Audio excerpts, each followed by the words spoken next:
Hello everyone, welcome to my channel. This is me Deepak Joshi. और आज जो है अपना स्पेक्ट्रोस्कोपी का लेक्चर 3 शुरू करेंगे।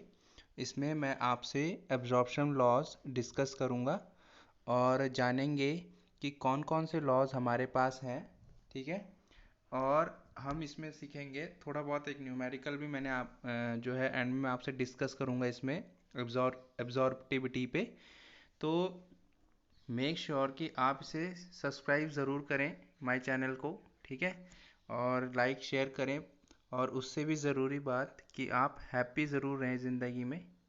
राइट। जो भी आप कर रहे हैं उसे इंजॉय करें। तो वीडियोस इसलिए नहीं आई 2-3 दिन से क्योंकि जो ऐप से मैं यूज़ कर रहा था वो चाइनीज़ बेस्ड थी। तो उसके ऑल्टरनेटिव ढूंढने में और उसे सीखने में फिर मेरे को थोड़ा टाइम लगा, इसलिए जो है थोड़ा डिले हो गया वीडियो। तो बस आप पढ़ते रहिए, वीडियोस आते रहेंगे। तो देखो, यहाँ पर जो है सबसे पहला जो एब्जॉर्प्शन लॉ है वो है हमारे पास एब्जॉर्प्शन लॉज। पहले देखो उसका मैं कुछ बेसिक आपको बता देता हूँ कि एब्जॉर्प्शन मतलब होता क्या है। यहाँ पर जो है एब्जॉर्प्शन का मतलब हमारे पास, मान लो हमने एक सैंपल जो है, हमारे पास एक सैंपल है। ठीक है। हमारे पास एक सैंपल है यहाँ पे, ये जो है। अब हम करते क्या है यहाँ पे स्पेक्ट्रोस्कोपी में कि यहाँ से जो है आईआर रेज या फिर जो भी रेडिएशन है हम यहाँ से भेजते हैं। और वो जो रेडिएशन है वो इस सैंपल से पास होती है, इसके बीचों बीच से पास होती है और फिर यहाँ से आउट होती है। क्लियर है। तो यहाँ पर होता क्या है कि जैसे ये सैंपल से पास आउट होगा तो जो हमने जो रेडिएशन ये भेजी है, इस जिसको हम I0 बोल रहे हैं, ये है इंसिडेंट रेडिएशन। इंसिडेंट मतलब जो हमने सैंपल सॉल्यूशन पे भेजी, स्ट्राइक कराई जो हमने। ठीक है। और ये जो I है, ये है वो रेडिएशन जो सैंपल सॉल्यूशन से पास होने के बाद बाहर निकली है, और इस I को हम बोलते हैं ट्रांसमिटेड रेडिएशन। अब यहाँ पर एक बात समझो। से फॉर एग्जांपल देखो, मैंने क्या करा कि 100% जब मैंने रेस को इसके ऊपर ऐसे स्ट्राइक कराया इस तरह से, तो मेरे पास जो है जो इंसिडेंट रेडिएशन है वो 100% है। मतलब उसकी जो कंसंट्रेशन है या जो भी वहाँ पर है, लाइट की जो अमाउंट है, रेडिएशन की जो अमाउंट है वो 100% है। आफ्टर पासिंग दिस सैंपल, इस सैंपल के पास होने के बाद वो सिर्फ और सिर्फ 95% रह जाता है। तो 5% गया कहाँ? तो this 5% is absorbed by this sample. इस सैंपल ने क्या कर दिया? इस 5% रेडिएशन को एब्जॉर्ब कर दिया। तो इसी 5% को हम क्या बोलते हैं? आपका एब्जॉर्प्शन बोलते हैं। क्लियर है जी? क्या बोलते हैं इसको? एब्जॉर्प्शन बोलते हैं। अब यहाँ पर जो है आगे चलते हैं।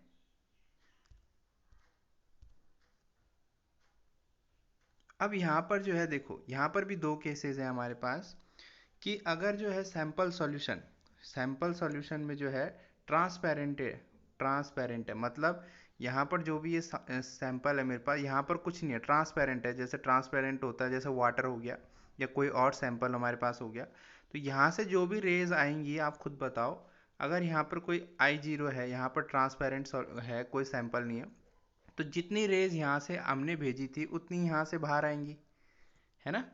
तो जो एब्जॉर्प्शन होगा, मतलब जो ये सॉल्यूशन, जो ट्रांसपेरेंट सॉल्यूशन है, ये कुछ एब्जॉर्ब करेगा क्या? कुछ भी एब्जॉर्ब नहीं करेगा। एब्जॉर्प्शन क्या होगा इसका? 0%। क्लियर है। और जितना यहाँ से इंसिडेंट, तो जितना देखो, अगर मैं यहाँ पर I0 रेज यहाँ से इंसिडेंट हुई, तो सैंपल क्योंकि क्या है, ट्रांसपेरेंट है, तो I जो है यहाँ पर ही, ये सॉल्यूशन है मेरे पास, मैंने यहाँ से I0, ट्रांसपेरेंट है ये, ठीक है। तो यहाँ से इंसिडेंट रेडिएशन I0 भेजा तो बाहर भी क्या आएगा? I0 आएगा, है ना। और क्योंकि ट्रांसपेरेंट है, जितनी रेज यहाँ से गई थी उतनी ही बाहर आ गई, तो यहाँ पर इसका मतलब जो एब्जॉर्प्शन है वो क्या होगा? 0%। एब्जॉर्प्शन हुआ ही नहीं। ठीक है। ट्रांसमिशन क्या हुआ? ट्रांसमिशन ये वाली होती है ना जो बाहर निकलती है, वो 100% है। पूरी रेज बाहर आई है। ठीक है। क्लियर है। और जो हमारे पास ये जितना ये होगा उतना ही ये होगा। तो ठीक है। तो एब्जॉर्प्शन परसेंट कितना होगा? 0। ट्रांसमिटेड परसेंट कितना होगा? 100। और जो I0 है वो I के बराबर होगा। क्लियर है। अच्छा, अब हम यहाँ पर देखते हैं नेक्स्ट केस 2 हम देखते हैं कि सैंपल अगर क्या है हमारे पास, जो हमारे पास सैंपल सॉल्यूशन है अगर वो क्या है आपके पास ट्रांसपेरेंट नहीं है। ठीक है, पहले केस में हमने क्या पढ़ा था, ट्रांसपेरेंट, अब हम पढ़ रहे हैं ट्रांसपेरेंट नहीं है। मतलब ऐसा कोई, मान लो ये सैंपल है, ये है आपके पास, यहाँ से आपने जो इंसिडेंट रेडिएशन भेजी I0, ठीक है, और यहाँ से कुछ रेडिएशन I बाहर आया होगा, है ना। अब क्योंकि ये जो सैंपल है मेरे पास इसमें अंदर, यहाँ पर ये ट्रांसपेरेंट नहीं है, मतलब ऐसा है कि कुछ रेडिएशन इसने एब्जॉर्व कर लिए होंगे। तो जो भी परसेंट एब्जॉर्प्शन होगा यहाँ पर, जो भी एब्जॉर्प्शन होगा वो ग्रेटर देन ज़ीरो होगा, जीरो से बड़ा होगा। ठीक है, तो एब्जॉर्प्शन क्या होगा, मोर देन ज़ीरो। और यहाँ पर जो भी ये ट्रांसमिटेड लाइट, इसको हम बोलते हैं ना ट्रांसमिटेड, इस साइड से जो भी आएगी यहाँ पर ये आई होगा, ये ट्रांसमिटेड होगा।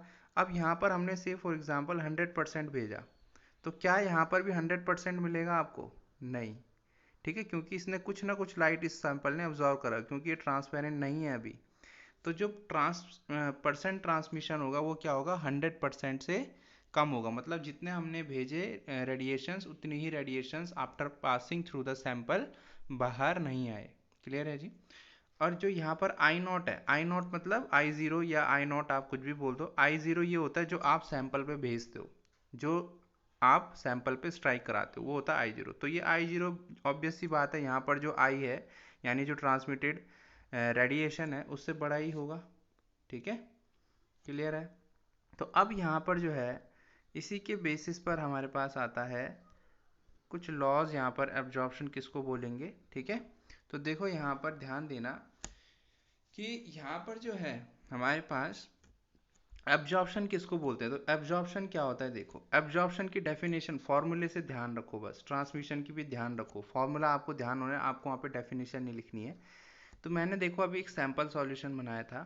ठीक है, मैंने यहाँ पर I0 इंसिडेंट रेडिएशन, मतलब जो हम फर्स्ट रेडिएट करा रहे हैं, और यहाँ से जो पास होगी I, उसको हम बोलेंगे ट्रांसमिटेड, और इसको जो I0 को बोलेंगे इंसिडेंट। तो एब्जॉर्प्शन का फॉर्मूला क्या होता है, देखो एब्जॉर्प्शन का फॉर्मूला होता है I0 बाई I0, मतलब जो आपने रेडिएशन भेजी और जो बाहर आई यानी ट्रांसमिटेड रेडिएशन, उन दोनों का रेशियो, उसको क्या बोलते हैं, एब्जॉर्प्शन। और अगर ट्रांसमिशन आपसे कोई पूछे, तो ट्रांसमिशन होगा कि जो ट्रांसमिटेड हुआ, मतलब जो सैंपल सॉल्यूशन के बाद जो रेडिएशन निकली वो, और अपॉन में जो आपने इनिशियली रेडिएशन को भेजा सैंपल के ऊपर, तो I बाई I0। तो नीचे वाला क्या है आपका, इंसिडेंट रेडिएशन, मतलब जो आपने स्ट्राइक कराया। ठीक है, और ऊपर वाला क्या है आपका I, transmitted radiation, transmitted radiation. ठीक है जी, क्लियर है। तो ये तो थी इसके पीछे की कहानी। अब हम नेक्स्ट आगे बढ़ते हैं। तो देखो यहाँ पर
तो अब यहाँ पर हम डिस्कस करते हैं, अगर हम देखें यहाँ पर कि अगर हम रिलेशन देखें किसके बीच में, रिलेशन देखें हम किसके बीच में, absorption, A for absorption and T for transmission. तो वो होता है absorption is equals to log base 10 1 upon T, T यहाँ पर होता है ट्रांसमिशन। ठीक है, ए क्या होता है यहाँ पे एब्जॉर्प्शन, टी क्या होता है यहाँ पे ट्रांसमिटेंस या ट्रांसमिशन। और हम लोग जानते हैं कि अभी हमने पीछे देखा कि जो ट्रांसमिशन होता है या ट्रांसमिटेंस होता है वो होता है आई बाई आई जीरो। क्या होता है, आई बाई आई जीरो। ठीक है जी।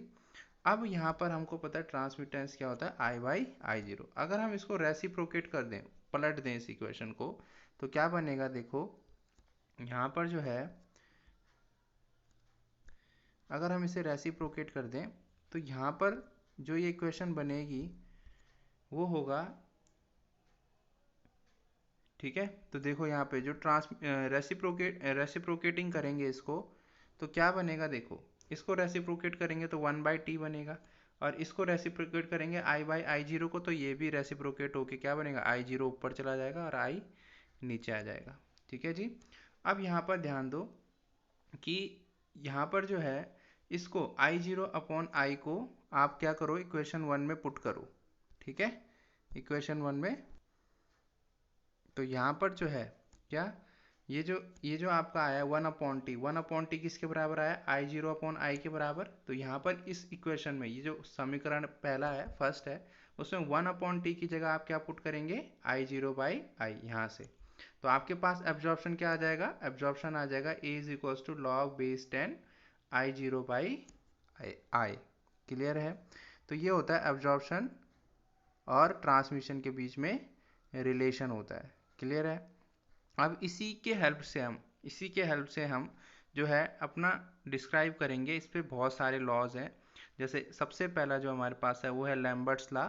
लैम्बर्ट्स लॉ में हम क्या पढ़ेंगे, देखो लैम्बर्ट्स लॉ ये बोलता है कि व्हेन मोनोक्रोमैटिक मतलब वन कलर्ड, ठीक है, मोनोक्रोमैटिक लाइट या फिर radiation is passed through the absorbing medium, then the decrease in the intensity of radiation will be directly proportional to the thickness and path length of the solution। मतलब ये कह रहा है कि मान लो मेरे पास एक सैंपल है, मेरे पास क्या एक सैंपल है, ठीक है, और इसकी मैं मानता हूँ जो थिकनेस है, जो मोटाई है इसकी, वो टी मैंने मान लिया, या आप कुछ भी मान लो, एल मान लो, कुछ भी मान लो, ठीक है, मैंने एल मान लिया। चलो अब क्या कर रहे हैं कि यहाँ से मैं इंसिडेंट रेडिएशन भेज रहा हूँ, यहाँ से मैं इंसिडेंट रेडिएशन आई जीरो भेज रहा हूँ, यहाँ से आई बाहर आएगा, है ना। तो लैम्बर्ट्स लॉ ये बोलता है कि जो भी इंटेंसिटी होगी रेडिएशन की, मतलब ये जो रेडिएशन इसकी जो भी इंटेंसिटी होगी, जो भी एनर्जी होगी यहाँ पर, ठीक है, ये जो भी एब्जॉर्प्शन होगा, मतलब ये यहाँ से भेजा तो यहाँ पर जो भी एब्जॉर्प्शन होगा इस आई जीरो का, जितना भी ये सैंपल एब्जॉर्व करेगा वो प्रोपोर्शनल होगा, डायरेक्टली प्रोपोर्शनल होगा, या डिपेंड करेगा डायरेक्टली किस पर, इस सैंपल की थिकनेस पर। ये सैंपल की थिकनेस कितनी कितनी है उस पर डिपेंड करेगा। जितनी ज़्यादा क्या होगा, इसका थिकनेस होगा सैंपल का, उतनी ज़्यादा जो रेडिएशन हमने यहाँ से भेजी इस पर वो उतनी ही ज़्यादा एब्जॉर्ब होगी। क्लियर है जी। तो यहाँ से अभी हमने देखा ये कहता हमारा कौन, लैम्बर्ट्स लॉ, कि जो भी एब्जॉर्प्शन होगा वो सैंपल के थिकनेस या फिर उसकी जो मोटाई होता है उस पर डिपेंड करता है। तो अब यहाँ पर देखो हमारे पास एब्जॉर्प्शन क्या है, log base 10 I zero by I into length. Length क्या है, ये थिकनेस है किसकी, सैंपल की थिकनेस है। सैंपल कितना थिकनेस, सैंपल सॉल्यूशन कितना थिक है उस पर। तो मतलब ये तो एक तरह से कांस्टेंट ही अगर हम मान ले तो ए डायरेक्ट जो एब्जॉर्प्शन होगा डायरेक्टली प्रोपोर्शनल होगा एल के। अब जब डायरेक्टली प्रोपोर्शनलिटी का साइन हटता है तो यहाँ पर आता है एक कांस्टेंट एप्सिलॉन। इसको क्या बोलते हैं, एप्सिलॉन बोलते हैं। एप्सिलॉन होता है हमारे पास, एप्सिलॉन होता है molar molar molar extinction coefficient या मोलर एब्जॉर्प्टिविटी भी से बोलते हैं।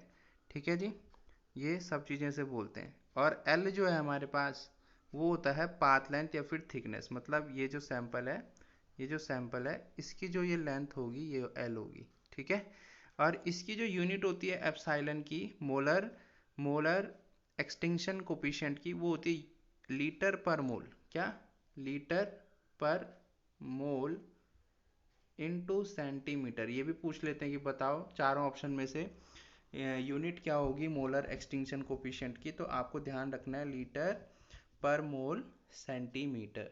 क्लियर है जी। नेक्स्ट आता है आपका बियर्स लॉ। तो बियर्स लॉ ये बोलता है कि when a monochromatic light, when a monochromatic light, ठीक है, when a beam of monochromatic light,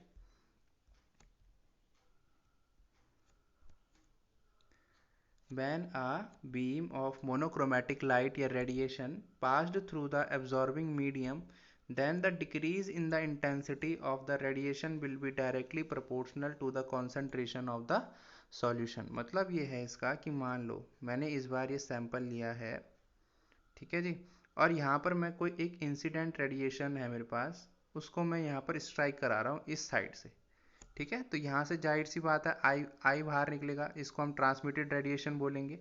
अब यहाँ पर क्या होगा कि जो भी ये इंटेंसिटी डिक्रीज करेगा, ये जो आई जीरो है ना ये डिक्रीज करेगा। कैसे? अगर इस सॉल्यूशन में ज़्यादा कॉन्सेंट्रेशन है, मतलब ज़्यादा ही कॉन्सेंट्रेटेड सॉल्यूशन है, ठीक है। कॉन्सेंट्रेशन का फॉर्मूला क्या होता है? कॉन्सेंट्रेशन का फॉर्मूला होता है N/V, number of moles per unit volume. तो जितने ज़्यादा इसमें मोल्स होंगे, जितना ज़्यादा वॉल्यूम होगा, ठीक है, जितना ज़्यादा मोल्स होगा, जितना ज़्यादा वॉल्यूम होगा इसका, उतना ही ज़्यादा जो है ये सॉल्यूशन का कॉन्सेंट्रेशन होगा, ठीक है। तो जितना ज़्यादा कॉन्सेंट्रेशन होगा तो ये इंटेंसिटी क्या करेगी? डिक्रीज करेगी। ज़्यादा सर जो रेडिएशन है वो इसमें एब्जॉर्ब हो जाएगी, इस सैंपल में, इसमें एब्जॉर्ब हो जाएगी। क्लियर है? तो देखो अभी हमने पीछे लैम्बर्ट्स लॉ पढ़ा था, तो लैम्बर्ट्स लॉ में जो एब्जॉर्प्शन है ना, लैम्बर्ट्स लॉ में जो एब्जॉर्प्शन है, पूछ सकता है लैम्बर्ट्स लॉ में जो एब्जॉर्प्शन है वो उसके थिकनेस या फिर पाथ लेंथ पे डिपेंड कर रहा था, और बियर्स लॉ में जो एब्जॉर्प्शन है वो उसकी कॉन्सेंट्रेशन पे डिपेंड कर रहा है। ये बहुत की पॉइंट है यहाँ से, ठीक है जी, तो ध्यान रहे। तो यहाँ पर जो है सिंस जो एब्जॉर्प्शन है वो क्या होता है, A is equal to log 10 I zero by I, और कॉन्सेंट्रेशन तो ये तो कांस्टेंट मान के चलते हैं। तो जो ए एब्जॉर्प्शन है इन बियर्स लॉ वो कॉन्सेंट्रेशन पे डिपेंड कर रहा है, और यहाँ पर जो है यहाँ पर जो है यहाँ पर जो है देखो यहाँ पर जो है ये प्रोपोर्शनैलिटी साइन हटेगा तो ये एप्सिलॉन आएगा यहाँ पे, ये एप्सिलॉन है, ये आर कुछ नहीं है जी, सिंपल एप्सिलॉन इंटू सी है वो, और ये जो सी है वो क्या है, आपका कॉन्सेंट्रेशन है सॉल्यूशन का, ठीक है, सॉल्यूशन की कॉन्सेंट्रेशन कितनी है, ठीक है। तो ये बात ध्यान रखना। अब आता है हमारे पास लैम्बर्ट्स बियर्स लॉ। तो देखो लैम्बर्ट्स बियर्स लॉ और लैम्बर्ट्स लॉ का कॉम्बिनेशन है दोनों का, ठीक है। तो ये कहता है कि व्हेन अ मोनोक्रोमेटिक लाइट, एक बीम है, बीम मतलब ये होता है यार, ठीक है, स्ट्राइक कराना लाइट को, is passed through the absorbing medium, then the decrease in the intensity of the radiation is directly proportional to the thickness, path length as well as concentration of the solution। मतलब इन दोनों जो हमारा Lambert's law bears law बोल रहा है ना, उन दोनों का जॉइंट स्टेटमेंट कौन दे रहा है? Lambert's Beer's law. ये यहाँ पर ये कह रहा है एक साथ कि मानो अगर हमारे पास कोई सॉल्यूशन है, इस तरह का सैंपल सॉल्यूशन है, तो जो भी यहाँ पर इंसिडेंट आप लाइट कराओगे, इंसिडेंट रेडिएशन भेजोगे मोनोक्रोमेटिक, मोनोक्रोमेटिक मतलब सिंगल कलर्ड, ठीक है। तो यहाँ पर जो भी इंसिडेंट रेडिएशन बाद में बाहर निकलेगा आउट ऑफ द सैंपल, ये जो भी यहाँ पर मतलब देखो यहाँ पे कोई ना कोई एब्जॉर्प्शन होना है, एब्जॉर्प्शन होना है इसका। तो ये जो एब्जॉर्प्शन है किस पे डिपेंड करेगा? डायरेक्टली इसके पाथ लेंथ पे, मतलब इसकी थिकनेस कितनी है यहाँ पर, ठीक है, और इसमें कितनी कॉन्सेंट्रेशन, कॉन्सेंट्रेशन कितनी है। तो जो भी एब्जॉर्प्शन होगा वो डायरेक्टली प्रोपोर्शनल होगा लेंथ के, और डायरेक्टली प्रोपोर्शनल होगा आपके कॉन्सेंट्रेशन के। क्लियर है? तो ये कौन कहता है? आपका लैम्बर्ट्स बियर्स लॉ कहता है कि जो एब्जॉर्प्शन है वो directly proportional to path length, ठीक है, directly proportional to path length, absorption directly proportional to path length, directly proportional to concentration. ये डायरेक्ट स्टेटमेंट है लैम्बर्ट्स बियर्स लॉ का। तो बस सिंपल है। तो यहाँ पर जो है एब्जॉर्प्शन में हम देखो, ए एब्जॉर्प्शन होता है log बेस 10, ठीक है, I zero by I. I zero क्या होता है? जो आपने भेजा। आई क्या होता है? जो सैंपल से बाहर निकला। एल क्या होता है? सैंपल की पाथ लेंथ, इस सैंपल का लेंथ कितना है, कितनी थिकनेस है इसकी। और सी क्या होता है आपका? कॉन्सेंट्रेशन। तो मतलब अगर मैं इसको कांस्टेंट मानूं, इसको कांस्टेंट मानूं तो सीधा सीधा किस पे डिपेंड कर रहा है एब्जॉर्प्शन? लेंथ और कॉन्सेंट्रेशन के प्रोडक्ट पे। तो अगर यहाँ से डायरेक्टली प्रोपोर्शनलिटी हटता है तो यहाँ पर डायरेक्टली प्रोपोर्शनल की जगह क्या आता है, एप्सिलॉन। क्या आता है, एप्सिलॉन। और इस एप्सिलॉन को आप मोलर एक्सटिंक्शन कोफिशिएंट बोलते हो। सी को आप यहाँ पे कॉन्सेंट्रेशन ऑफ सॉल्यूशन बोलते हो जो आपको क्वेश्चन में गिवन रहेगी। और एल को आप यहाँ पर लेंथ बोलते हैं। क्लियर है जी, ठीक है। अब आता है हमारे पास एक न्यूमेरिकल जो कि मैं अभी आपको कराता हूँ इसको।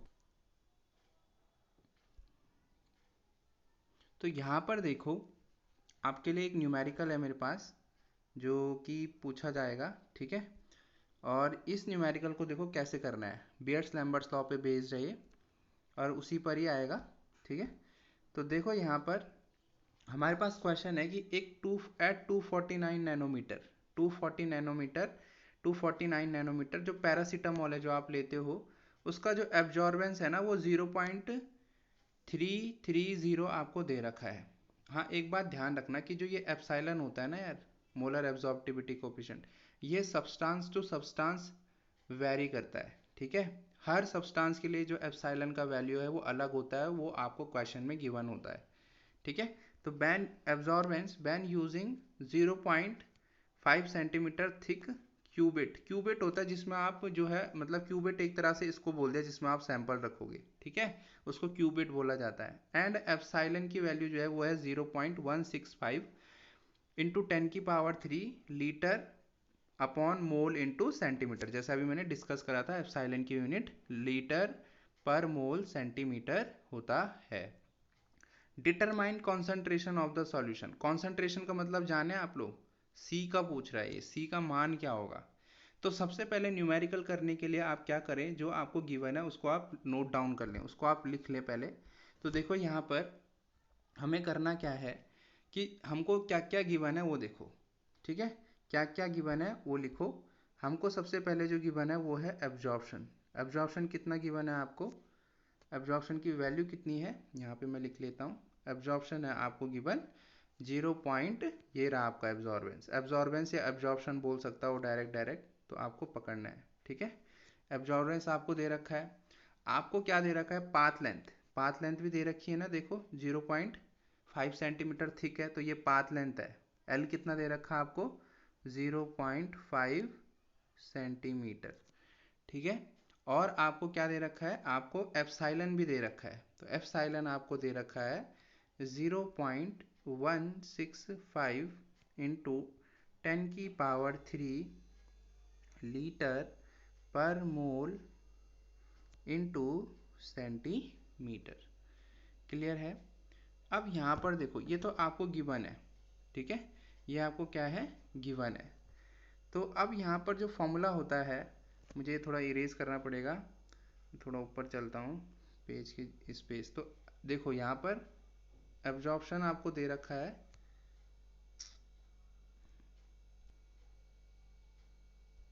तो यहाँ पर जो है आपको एब्जॉर्प्शन कितना दिया हुआ है, 0.310, सॉरी 0.330 आपको एब्जॉर्प्शन दे रखा है, ठीक है। एल आपको दे रखा है 0.5 सेंटीमीटर, ठीक है, 0.5 सेंटीमीटर। और एप्सिलॉन आपको दे रखा है कितना, 0.165 इंटू 10⁻³ लीटर मोल सेंटीमीटर, ठीक है। तो हमको पता है कि जो बियर्स लैम्बर्ट्स लॉ होता है उसका फॉर्मूला क्या होता है, एप्सिलॉन इंटू एल इंटू सी, ये फॉर्मूला होता है हमारे पास। मैं थोड़ा कलर चेंज करता हूँ, ठीक है। और यहाँ पर जो है सब, अब आपको पूछा उसने कॉन्सेंट्रेशन, तो कॉन्सेंट्रेशन का फॉर्मूला क्या हो जाएगा, कॉन्सेंट्रेशन का फॉर्मूला होगा आपका एप्सिलॉन, इसको फॉर्मूला बनाओ, कॉन्सेंट्रेशन को यहीं रखो, sorry absorbance upon epsilon into path length. अब यहाँ पर वैल्यूज़ रखो। एब्जॉर्बेंस की वैल्यू कितनी दे रखी है आपको, ये है यहाँ पे, तो 0.330, ठीक है। और एप्सिलॉन की वैल्यू कितनी है, 0.165 इंटू 10⁻³ है, ठीक है जी। और अब यहाँ पर ध्यान दो, देखो अब जब आप इसे सॉल्व करोगे ना, ठीक है, तो वैल्यूज़ जो है आपको ध्यान में रखना है कि आप यूनिट के साथ इसको वैल्यूज़ को रखो, ठीक है। यूनिट के साथ कैसे, देखो यहाँ पर एल भी है ना, तो इसकी यूनिट क्या है, लीटर पर मोल इंटू सेंटीमीटर इंटू यहाँ पर एल एल क्या है, लेंथ है, ठीक है, थिकनेस ये आपको यहाँ गिवन है, इंटू 0.5 सेंटीमीटर दे रखा है, तो ये सेंटीमीटर से सेंटीमीटर कट जाएगा, ठीक है, सेंटीमीटर से सेंटीमीटर कट जाएगा। आप इसका स्क्रीनशॉट ले लो क्योंकि मुझे इसे इरेज करना पड़ेगा, ठीक है। तो अब जो है वैल्यूज़ आएगी, तो कितना आया आपके पास यहाँ से फाइनली कॉन्सेंट्रेशन कितना आया, मैं यहाँ पे लिख लेता हूँ 0.330 अपॉन 0.165 इंटू 10⁻³ लीटर पर mole into centimetre into 0.5 centimetre, ये था सेंटीमीटर से सेंटीमीटर कटा, ठीक है। तो आपके पास क्या बचेगा जब आप इसे काटोगे, तो ये आएगा 2/0.5 इंटू 10⁻³ और यहाँ से क्या बचा देखो, मोल पर लीटर, मोल मोल कहाँ चला जाएगा, तो ये मोल ऊपर जाएगा, तो यहाँ से क्या बचेगा, मोल ये ऊपर जाएगा ना, यहाँ पे इधर जाएगा ये इधर, ठीक है, तो मोल पर लीटर आएगा, ठीक है। तो आप इसे जब सॉल्व करोगे तो आपके पास आएगा 4 इंटू 10⁻³ मोल पर लीटर, ये आपका आंसर होगा, ठीक है, क्लियर है। तो आप इसे सॉल्व करें, आज के लिए इतना ही, थैंक यू।